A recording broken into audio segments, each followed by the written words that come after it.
ఆరంభం నుంచి ఈరోజు వరకు సువార్త ప్రకటన కొరకు దేవుడు మనకు 100 రూపాయలు ఇస్తే 100 రూపాయల్లో 50 రూపాయలు సువార్త ప్రకటనకి, ఓ 30 రూపాయలు చర్చి, ఓ 10 రూపాయలు అక్కడక్కడ స్థలం కొనటానికి, 1 రూపాయో 2 రూపాయలు మా కొరకు ఖర్చు పెట్టుకుంటాం.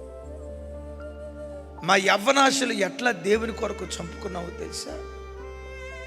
ఎప్పుడైనా అన్నం వండితే ఎవరో వస్తారని ఒకవేళ మిగిలిపోతే సద్దిబడిన అన్నం, నీరు గారిన అన్నం.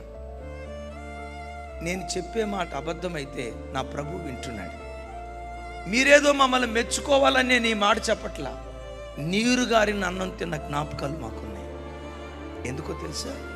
ఈ 10 రూపాయలు అన్నం ఖర్చు పెట్టే కంటే ఈ 10 రూపాయలు దేవుని సేవకు ఖర్చు పెడితే బాగుండుగా, మందిరానికి ఒక వస్తువు కొంటే బాగుండుగా, పరిచర్య కొరకు వస్తువు కొరితే బాగుండుగా. ఈరోజు ఈ పరిచర్య ఎంతగా ఆశీర్వదించబడటానికి కారణం ఏంటో తెలుసా? మీ ఎదుట నిలబడిన మీ అన్నను, మీ తండ్రిని ఈ పరిచర్య సువార్త ప్రకటనలో సంతోషించే పరిచర్య.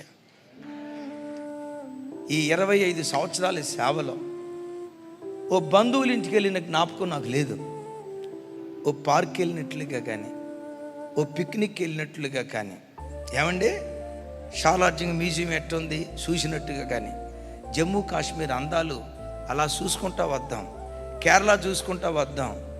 దేవుడు మాకు ఇచ్చిన సంఘాన్ని, సంఘ పిల్లలను వదిలి ఒక్కరోజు కూడా 25 సంవత్సరాల సేవలో ఒక్కరోజు కూడా మేము బయటికి వెళ్ళాం.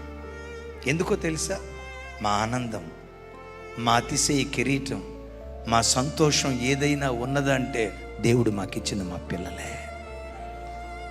ఓ సేవకుడు సేవకు వచ్చేటప్పుడు మందిరం ఇట్లా కిటకిటలాడుతూ ఉంటే ఓ నిజ సేవకుడికి ఇంతకు మించిన సంతోషం ఏముంటుంది? నేను ఎప్పుడూ అనుకుంటా, దేవా, ప్రతి వ్యక్తికి ఏదో ఒక రోజు మరణం ఉంటుంది, నాకు మరణం ఉంటుంది. కానీ నా మరణం ఎట్లుండాలంటే హాస్పిటల్లో మరణించకూడదు, ఇంట్లో మంచం మీద మరణించకూడదు, ప్రయాణంలో మరణించకూడదు. నాకు మరణం వస్తే ఎలాంటి మరణం రావాలంటే ఫుల్ ఫీట్ మీద నిలబడి వాక్యం చెప్తూ బలిపేట మీదే ప్రాణం విడవాలి. ప్రభా, మీ సంతోషాలు ఏవో నాకు తెలియదు, కానీ మాకున్న ఏకైక సంతోషం, ఈ భూమి మీద మాకున్న ఆస్తి, మాకున్న ధనధాన్యాలు, మాకున్న వెండి బంగారాలు యేసయ్య రక్తముతో కడగబడిన మీరే మా ఆనందం.